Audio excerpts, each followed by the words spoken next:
Assalamualaikum warahmatullahi wabarakatuh.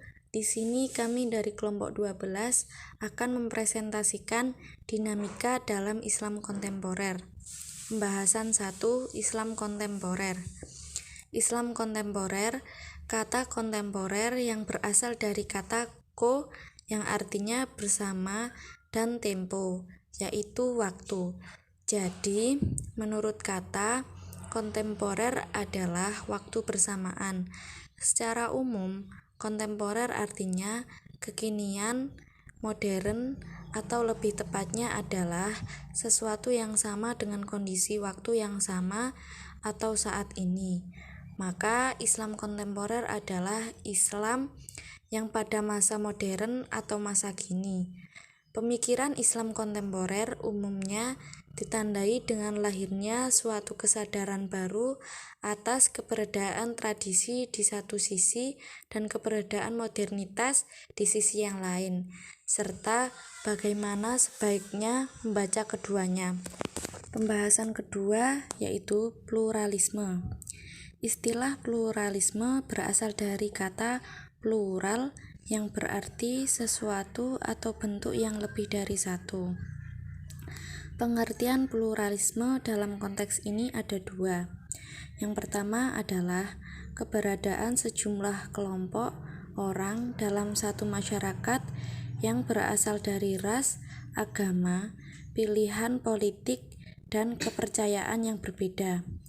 Yang kedua adalah suatu prinsip bahwa kelompok-kelompok yang berbeda ini bisa hidup bersama secara damai dalam satu masyarakat. Sebagai sebuah ciri dan sikap keberagaman, pluralisme dan pluralitas sering dikacaukan maknanya. Padahal pluralitas berarti suatu realita nyata, sementara pluralisme bermakna sebuah kesadaran akan realitas tersebut. Lanjut pembahasan ketiga, yaitu terorisme. Terorisme dalam kaitan ini diartikan sebagai tindakan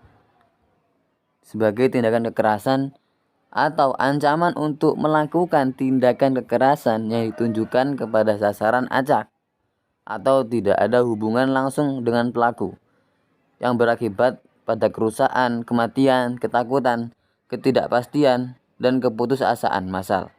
Tindakan terorisme tersebut dilakukan dalam rangka memaksakan kehendak kepada pihak yang dianggap lawan oleh kelompok teroris agar kepentingan mereka diakui dan dihargai. Hak asasi manusia.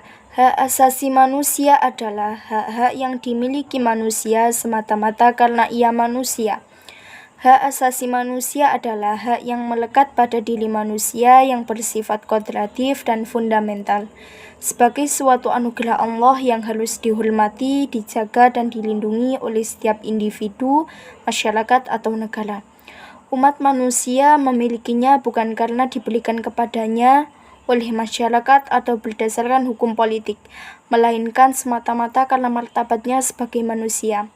Artinya, seburuk apapun perlakuan yang telah dialami oleh seseorang atau betapapun bengisnya perlakuan seseorang, ia tidak akan berhenti menjadi manusia dan karena itu tetap memiliki hak-hak tersebut. Perkembangan pemikiran HAM dunia bermula dari 1. Piagam Madinah atau Sahifatul Madinah atau Mitsaqu al-Madinah, juga dikenal dengan sebutan Konstitusi Madinah, ialah sebuah dokumen yang disusun oleh Nabi Muhammad SAW yang merupakan suatu perjanjian formal antara dirinya dengan semua suku-suku dan kaum-kaum penting di Yastrib. Kemudian bernama Madinah di tahun 622. Hak asasi manusia yang terkandung dalam Piagam Madinah dapat diklarifikasi menjadi 3, yaitu hak untuk hidup, kebebasan, dan hak mencari kebahagiaan. Yang kedua, Magna Carta telah menghilangkan hak absolutisme raja. Sejak itu dipraktikkan kalau raja melanggar hukum, harus diadili dan mempertanggungjawabkan kebijakan pemerintahannya kepada Parlemen The American Declaration. Deklarasi ini berpandangan bahwa manusia adalah merdeka sejak di dalam perut ibunya, sehingga tidaklah logis bila sesudah lahir ia harus dibelenggu. Yang ketiga, The French Declaration. Tidak boleh ada penangkapan dan penahanan yang semena-mena, termasuk penangkapan tanpa alasan yang sah dan penahanan tanpa surat perintah yang dikeluarkan oleh pejabat yang sah. Dalam kaitan itu berlaku prinsip presumption of innocence.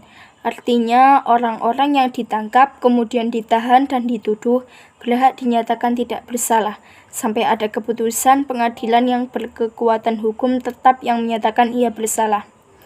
4. The Four Freedom. Itu ada 4. 1. Kebebasan untuk berbicara dan menyatakan pendapat, atau disebut juga dengan freedom of speech.